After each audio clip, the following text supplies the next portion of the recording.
Lay down some fast laps now, bringing it home on the last lap. Ensure that he's going to maybe go for fast lap of the race. 1 lap to go, less than 1.8 miles on what has been a spectacular day for Colton Herter.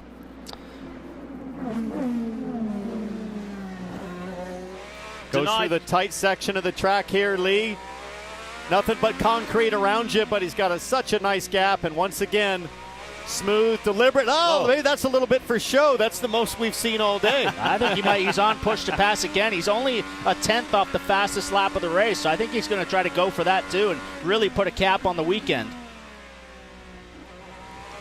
What a day. What a day. He told us a week ago, just get me to St. Pete. I want to get out of here now after that opening lap crash at Barber. Well, he has come back. He has responded emphatically. Colton Herter will win his very first street course race. Colton Herter at the Firestone Grand Prix of St. Pete sees that checkered flag first. P1, baby. Good job. Go. Is it possible for the Swedish driver to catch the American star? Ericsson has to hustle right here. He's got the long straightaway out of the keyhole. That's his best shot to make a move. You're struggling here. Everything you got, buddy. Just doesn't want to lose the back end. You cannot afford a big slide here. Steady on the throttle. Roll it on as Newgarden does. Ericsson is on the attack. 31 seconds versus 22 seconds of push to pass. Ericsson is on the attack. It is essentially all corners from here. It would take a big mistake from Newgarden, a big slide, a big moment to allow Ericsson to get close. I don't know that it matters. Ericsson is flying. That gap is now down to about half a second. The corner where Newgarden has not been good the last couple of laps is coming up. It's right here. Turn 9 into Thunder Valley. Does he drift out again? What's Ericsson got? Ericsson lights it up. On the final lap, the run to home. U.S. versus Sweden, Penske versus Ganassi, 2 corners to go. It's Roger Penske's only American driver in this team, and he is going to win on Independence Day, on Penske's 50th anniversary. Yeah, we got one. Newgarden finally does. A peaceful creature as he begins these final two miles. He says the gorillas are a peaceful creature, but they're strong.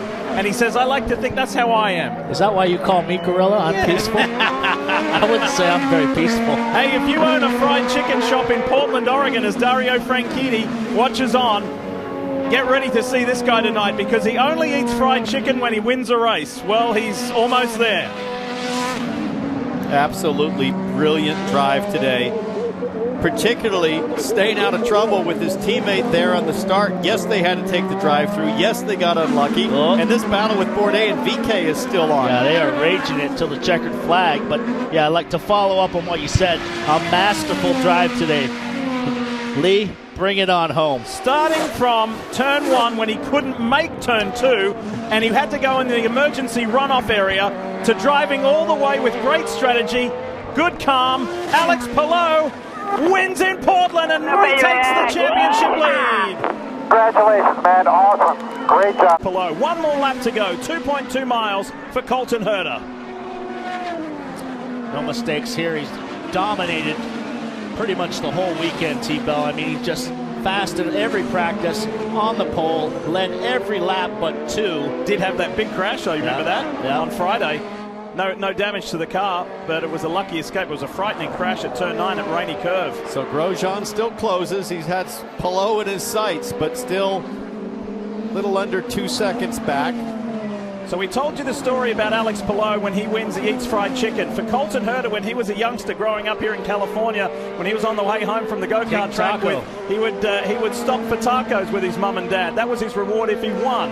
So there might be tacos on the line tonight. He also wasn't 21 at the time. That's right. He's 21 now. This has been remarkable. What a performance from Colton Herter. He was never lower, as Paul said, than second in any session. He put it on the NTT P1 pole position yesterday. And we say quite often about the history of this place. It's 25 years ago that Alex Zanardi put the move on his dad. but then his dad came back to win 2 times. Well, right now here at WeatherTech Raceway, Laguna Seca, this is Herder's house, and Colton Herder is now a 2-time winner. Kyle Moyer on the number 3 saying, use overtake, you've got 1 lap to go, let's keep this win in our column. Stress to the max here, 1 to go, 1.8 miles is the difference between Scott McLaughlin being a race winner or not. That Dex Imaging Chevy has been brilliant, so has the Kiwi all weekend long, and he's dealing with Devlin DiFrancesco, one of 6 rookies in this race. Will it be a factor or will it not? It seems like the gap between all 3 cars is kind of the same as you see Dev trying to hold on to it over the bumps there. He was sideways last lap right here. He's sideways there again, exiting turn 9. He's not going to move out of the way. He is the last car on the lead lap. And just being a little source of frustration for Scott McLaughlin as he sees his mirrors full of Alex Palou. As frustrated as he is, that was pretty much Palou's last opportunity. He's going to be close, but this isn't really a place you pass. He's going to have to really get him off. The 28-year-old Kiwi has sustained the pressure. Scott McLaughlin, he's got 56 Supercar I'll overtake wins. whatever you got here. To the He is now an IndyCar race winner from pole to victory lane. And his Chip Ganassi Racing squad are just incredible in these clutch moments as they get the white flag, 1 to go. Less than 2 miles between Scott McLaughlin and a 3rd career victory. What an amazing weekend he has had, and he would give Team Penske its 3rd road course win of the year. So that'd be 3 on the ovals, 3 on the streets, and 3 on the road courses. So the most dominant team in the 2022 season. No surprise that one of its 3 drivers are leading the way. And those hands and those white gloves from Scott McLaughlin have been only steady all day long. You have not seen one moment of flurry, one moment of sideways. It is calm, confident, determined, quiet hands and fast driving from McLaughlin. The year started with a pole position and a victory to this young New Zealander. And then he went on and won at Mid-Ohio as well. Scott McLaughlin got the pole in dominant fashion yesterday. Scott McLaughlin wins the Grand Prix of Portland for his 3rd career win. Great feeling for Kyle Kirkwood. You're good to the finish here, bud. 1 to go. Get to the finish, bud. You got less than 2 miles, Kyle Kirkwood, before you're an IndyCar race winner. And to get your hard as you want. To get your first one here, he's been told he can go as hard as he wants. This is essentially one of the majors of open wheel racing. Oh, yeah. The Grand Prix of Long Beach.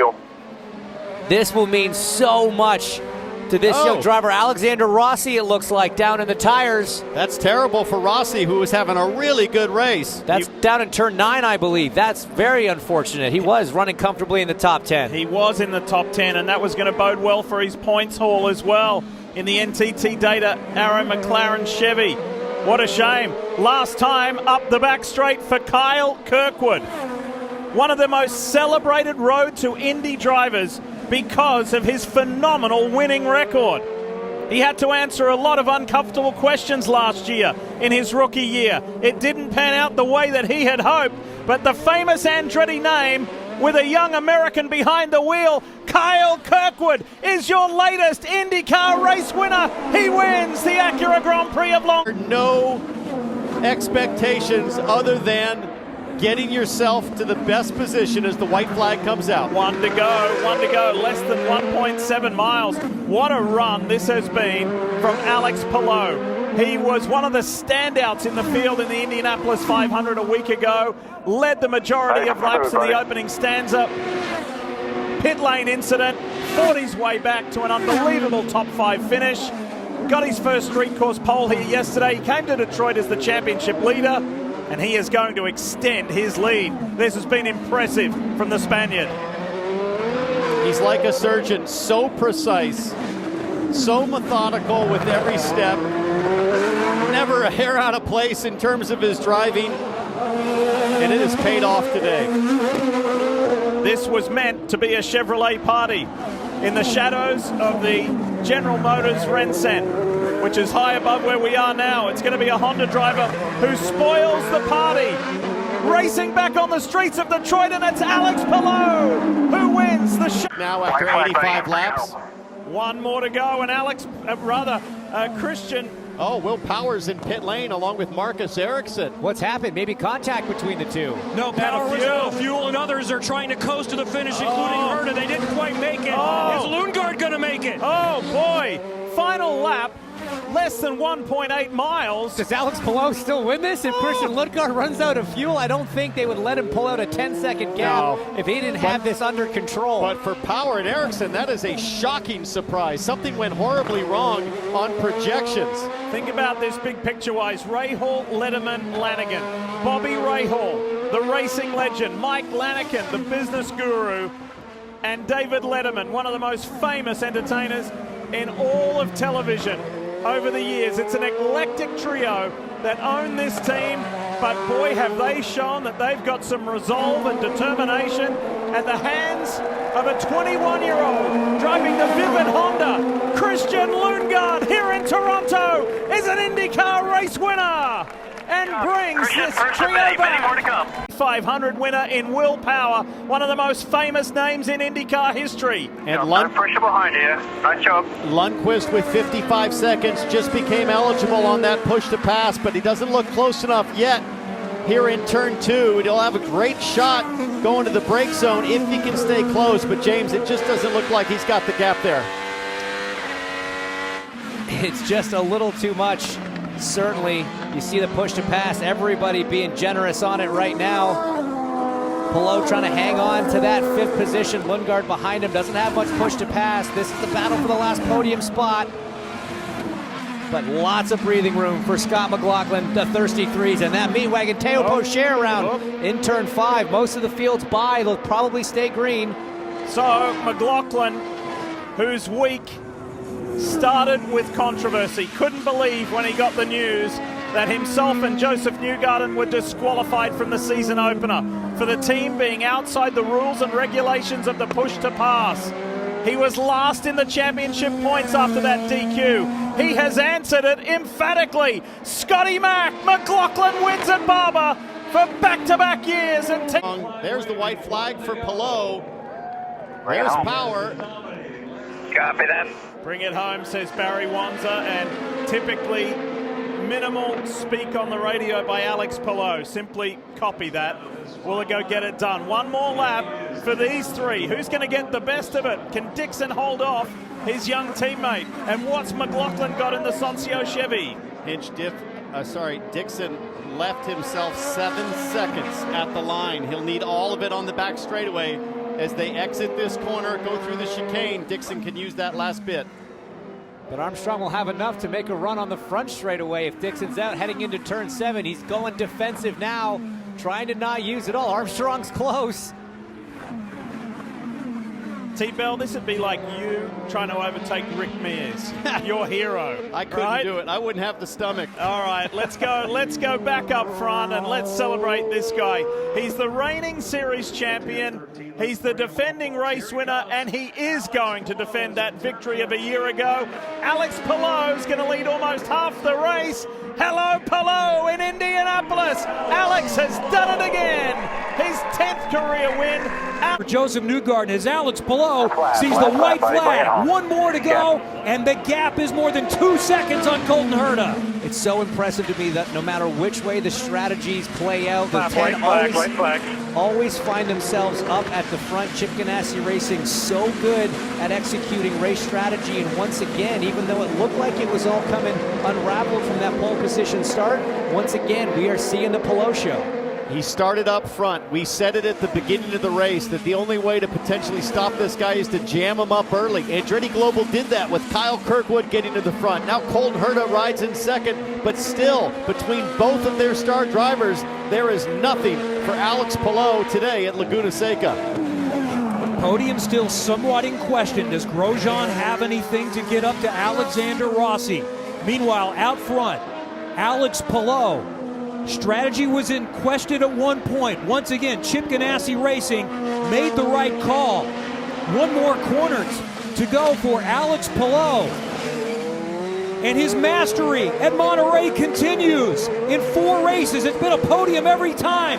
Alex Palou has won the 2nd time at WeatherTech Raceway Laguna Seca and takes us back there in 6th with an opportunity to convert on a result. What a find he has been. White flag for Colton Herta. Under 2 miles to go to get back to victory lane for the first time in more than 2 years.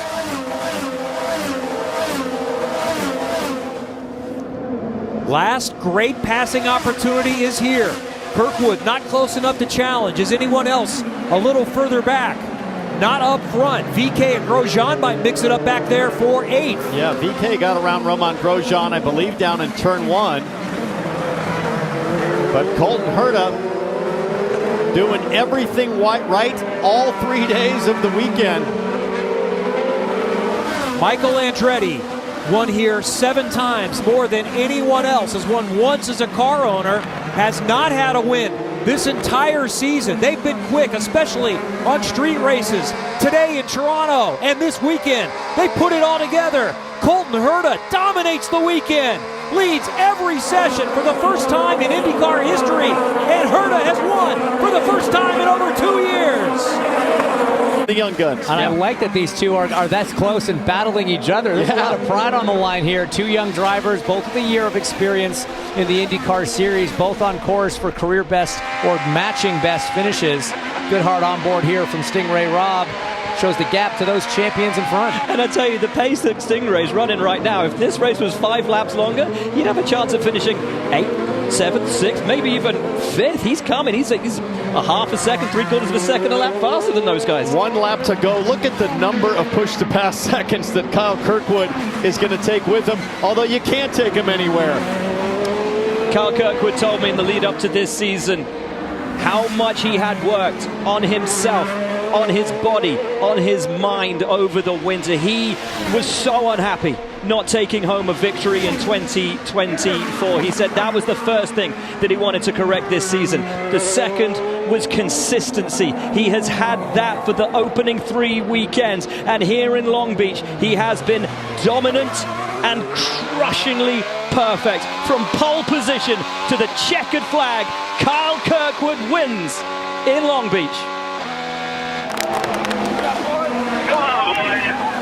EK has 1.5 laps to make the move, but Alex Palou is already on his final lap here at Barber Motorsports Park. Guys, he has been perfect.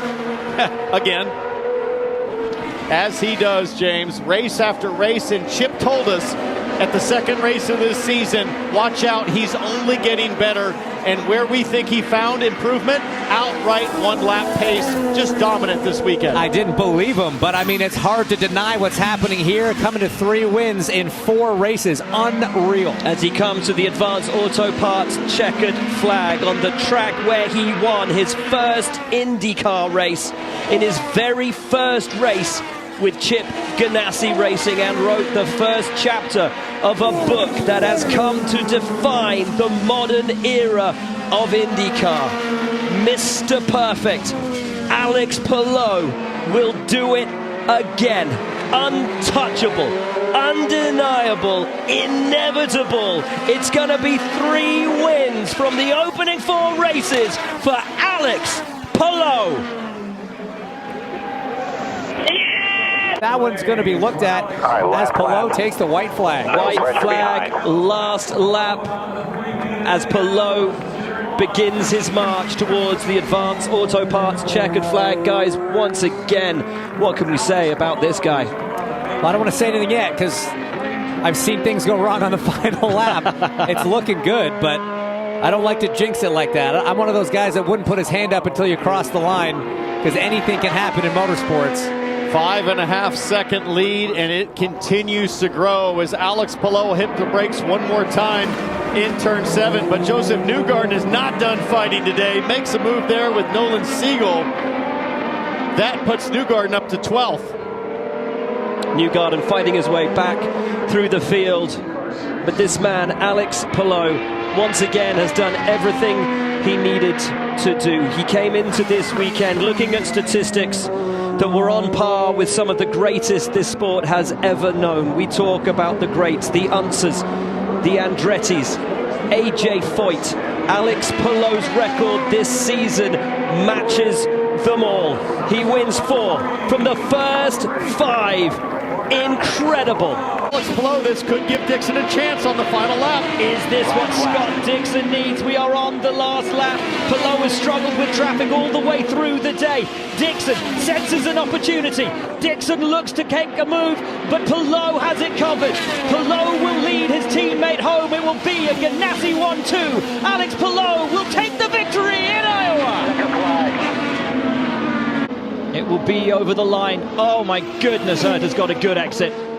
He's had a great exit.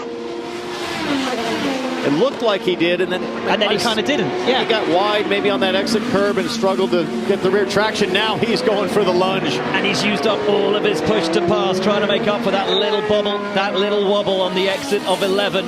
Trying to hang with Lundgaard, trying to put the move in on this final lap here at Laguna Seca, where Alex Palou has looked utterly imperious from the get-go, has tempered the storm and has ridden this race out absolutely beautifully. We came into today asking whether Pato O'Ward could mount the challenge for the championship. It is a championship which Alex Palou has led from day one, and with this kind of a performance puts one hand firmly back onto the Asta Challenge Cup.